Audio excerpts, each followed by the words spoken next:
Kennedy Sexton. Today I'm going to be demonstrating obtaining a wound culture.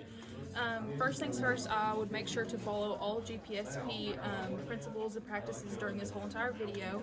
I'd follow the 11 routes of medication and the 3 medication checks if I was giving any medication to my patient. So first things first, I'm going to knock. Hi, my name's Kennedy. I'll be your nurse today. I'm here to get a wound culture. Can you tell me your name and date of birth? Name and date of birth matches with the wristband. Do you have any allergies I need to know about? No? Perfect. Okay, and I seen on your MAR that you got pain medication about an hour ago. Do you feel okay right now? Can you rate your pain from 1 to 10 for me? Okay, they're saying their pain's at a 2, so is it okay if I go ahead and get your wound culture? Okay, perfect. We'll get started. Hand hygiene. Put on clean gloves. And I'm going to go ahead and remove the old dressing. I'm going to use the push-pull method, starting from the edges, and removing it here. And if I had any trouble getting the old dressing off, I would use preservative-free saline to get that off without harming the skin further. So I'm going to assess for any drainage, the type, amount, the color, and any odor from the old dressing. And as well, I'm going to assess the wound. Everything looks good. Take this off, perform hand hygiene. I'm going to put new gloves on.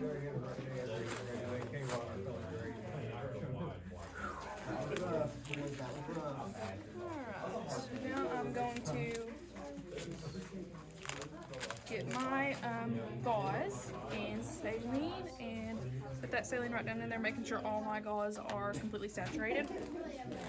I'm going to take my first one, clean the center of the wound, throw it away. I would make sure to assess that my patient's in no pain during this whole procedure as well.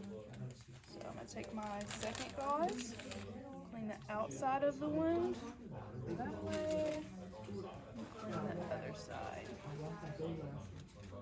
Then I'm going to get my dry gauze, and I'm going to clean for each swab that I did to, I'm going to dry for each swab that I did to clean.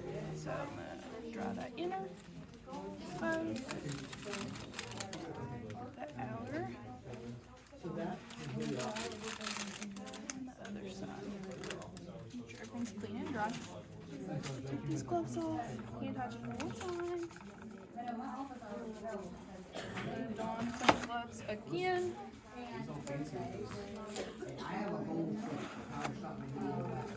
Okay, now I'm going to obtain the wound culture. Take this, open it, making sure not to touch anything outside of the tube. I'm going to remove the top, dispose of that, pull my clean swab out, put it into the deepest part of the wound and make sure that the swab is completely saturated, and put it back into the tube without touching any of the sides. Now I'm going to close that back up, and I would label this with my patient's 2 identifiers, name and date of birth, the time that I took it, the site, and my identifiers. So now I'm going to send this down to the lab. Hand hygiene. Make sure that my test tube is labeled correctly, date, time, patient's name and date of birth, my name and date of birth, and the site. And then I'm going to make sure my patient is comfortable with their call out and document as soon as I leave the room.